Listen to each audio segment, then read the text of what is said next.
Hello dear Motorsport-Magazin friends and Formula One fans on race Sunday here in Austin, and I'm happy to admit it, the Grand Prix was much better than I had feared after the sprint. Sure, Max Verstappen had some technical issues, but above all the different strategies, we really enjoyed them. For motorsport gourmets, the race was a real treat, even if there wasn't quite so much action between the drivers at the front, but anyone who watched the lap times and gaps and everything definitely had fun at this Grand Prix. We had less fun after the race because, no, not track limits this time, there were technical violations. Lewis Hamilton and Charles Leclerc were retrospectively taken out of the classification, both were disqualified, both had too much wear on the floor. And now you ask yourself, how can that happen and why does that lead to a disqualification? First of all, you have to say that the lower a Formula One car can be set up, the more performance it can generate. That's been the case for a long time, ever since floors generated downforce, but in the ground effect era it's even more extreme. The lower I can drive the car, the more downforce I generate with my floor, and that's why teams want to drive as low as possible. But the FIA says, wait a minute, you can't do everything you want. Looking at the floor, you have to distinguish the panel from the actual floor. When we talk about the performance-relevant parts of the floor, we mostly talk about the venturi tubes and about the aerodynamic construct, but there's also the floor panel. That's just a relatively mundane piece that's quite straight, that's right in the middle of the car, made of a lightweight material. It used to still be wood. In the meantime, it's more plastic, and this floor panel must not wear very much during a race. It must be at least 10 millimeters thick at the start of the race and at least 9 millimeters thick at the end of the race. So it's allowed to wear down by 1 millimeter during the Grand Prix. The whole thing is designed to prevent you from driving too low, and there are all the titanium skid blocks around it, which are there to protect the floor plate somewhat. As you can always see when the sparks fly, then these skid blocks touch down and it's not the plate itself. But at some point you reach a limit when you drive too low and the skid blocks wear out, but also the floor plate, so there are holes that are predefined and used for measuring, and it was found that Mercedes and Ferrari, i.e. the two drivers, had problems.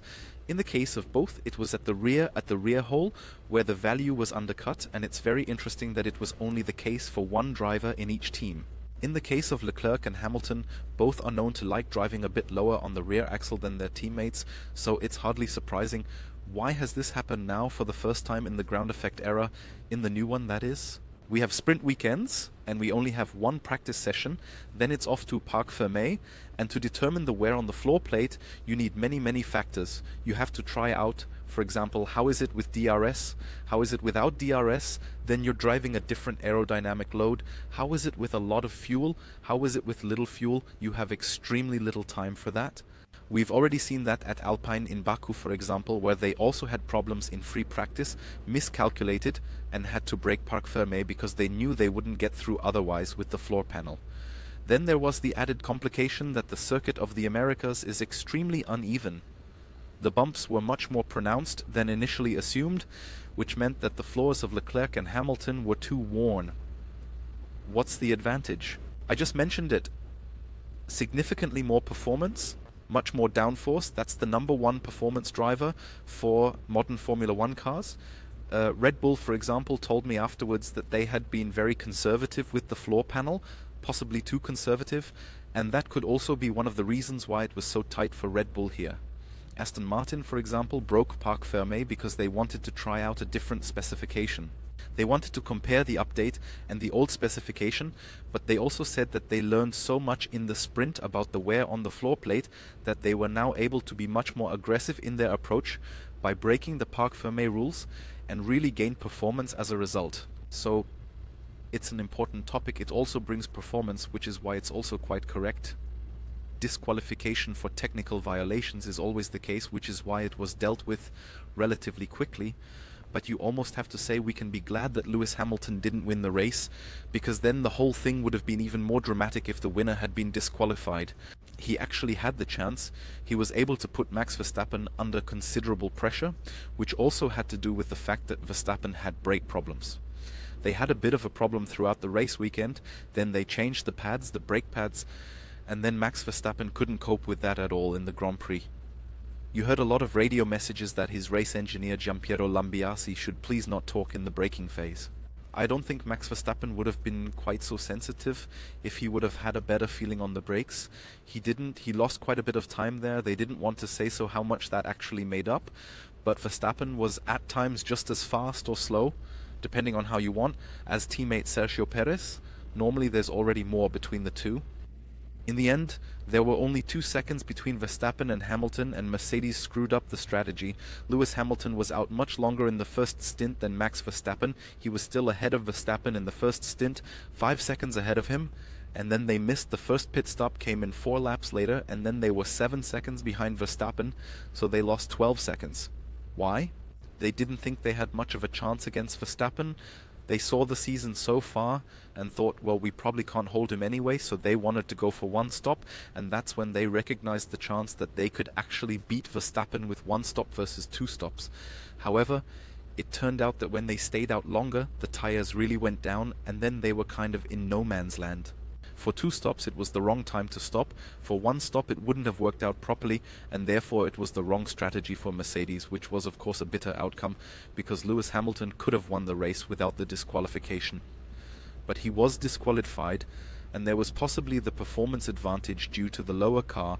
Nevertheless, there as again a huge difference again between Lewis Hamilton and Russell. I don't know if that's just due to the ground clearance or just the fact that Lewis Hamilton is really a giant here on the circuit of the Americas. For Max Verstappen, it was the 50th career victory, and that fits in wonderfully with our current print issue number 93. Max Verstappen the Conqueror, a very nice story which I warmly recommend to you. In addition, there are also problem children with Ferrari, among others. Speaking of Ferrari, Charles Leclerc was on pole, had a huge toothache this weekend, then had an inflammation of the wisdom tooth. He was on painkillers. At the start he dropped back to 2nd position. Then on lap 11 he was only in 4th position. Hamilton and Verstappen passed him, but then actually it should have ended in 4th position for him. Well, if Ferrari hadn't messed up his strategy again. Leclerc was the only driver in the entire field who was on a 1-stop. Well, of all things, a 1-stop strategy with all the tire problems they've already had this season. Fred Vasseur told me after the race, it wasn't their tire wear that was the problem here, but then what was the problem? It was obviously the wrong strategy. He was 3 seconds ahead of his teammate before and 10 seconds behind him at the finish. Fred Vasseur said it was the traffic. They were the only ones on 1 stop, the others were on 2 stops, so they overtook them several times, which always costs a lot of time. When they pass you several times, it adds up over the race distance. That was nothing for Charles Leclerc. Pole, then toothache, dropped back to 6th position with the disaster strategy, and then disqualified. Of course, there were also some beneficiaries of this disqualification. Carlos Sainz, who moved up to 3rd place, made it onto the podium after the fact. But it's actually much more interesting to look further back in the field when you talk about the profiteers. Logan Sargeant actually did it. He scored his first point in Formula 1, moved up to 10th position. A good race from him. He was actually decent all weekend, or at least in the sprint and Grand Prix. But Yuki Tsunoda was even better. He actually finished 10th, even allowed himself an extra stop for the fastest lap of the race. Pretty crazy back there. And then he gained another 2 places, so 8th and 4 extra points. There were already 2 before that, so big points for AlphaTauri, and that will make things really exciting back there in the final races. Sauber, 16 points. Haas, 12 points. AlphaTauri now 10 points. I don't dare to say who will win the snail race back there. Sauber last with big points, looked catastrophically weak here this weekend. Haas, they actually seem to have made a move with the update. They also broke the Parc Fermé rules to install a bigger rear wing. That really did it for Nico Hülkenberg, at least, finally seeing an uptick there. AlphaTauri furthest behind in terms of points, but today, by far the best performance, at least with Yuki Tsunoda. They've also made bigger steps in performance in recent weeks. So it's a really exciting race back there. I know most of you are only interested in the World Champion, and the World Championship has long been over. But there are also really exciting things further back in the field in the 2023 Formula 1 season.